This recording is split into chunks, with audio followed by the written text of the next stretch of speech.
Simple குழம்பு மிளகாத்தூள் எப்படி செய்யலாம்னு பார்க்கலாம். தேவையான இன்க்ரீடியன்ஸ் பார்த்தீங்கன்னா, கடலைப்பருப்பு 100 கிராம், உளுந்து 100 கிராம், அரிசி 100 கிராம், சீரகம் 100 கிராம், மிளகு 50 கிராம், நாட்டு கொத்தமல்லி 1 கிலோ, கருவேப்பிலை 150 கிராம், மிளகாய் 400 கிராம்.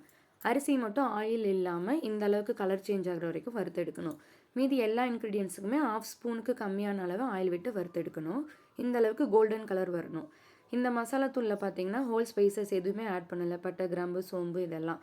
ஏன்னா இந்த மசாலாத்தூளை வந்து வத்தக்குழம்பு, புளிக்குழம்பு எல்லாத்துக்குமே நாங்கள் எடுத்துப்போம்.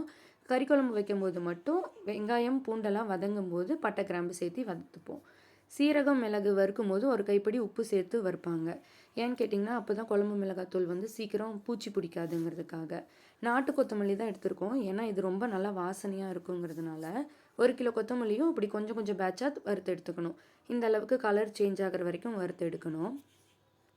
ஆயில் கம்மியான அளவு தான் யூஸ் பண்ணணும். ஏன் அப்படின்னா அதிகமாக ஆயில் விட்டுட்டோம் அப்படின்னா மிஷினில் கொடுத்து அரைக்கும் போது தூள் ஃபுல்லாக மிஷின்லேயே ஒட்டிக்கும் அப்படிம்பாங்க.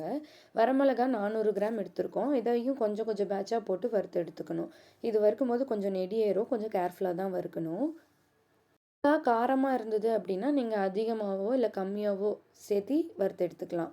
கொஞ்சம் ஆயில் விட்டு கருவேப்பிலையும் நல்லா மொறுமொறுன்னு வறுத்து எடுத்துக்கணும். இது நல்லா வாசனை கொடுக்கும் குழம்பு தூளுக்கு.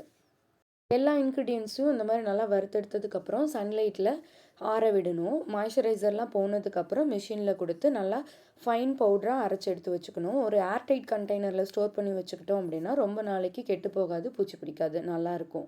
என்னோடய ரெசிபி பிடிச்சிருந்ததுன்னா என்னோடய மழைக்காளான் சேனலை சப்ஸ்கிரைப் பண்ணிக்கோங்க. தேங்க்யூ ஃபார் வாட்சிங்.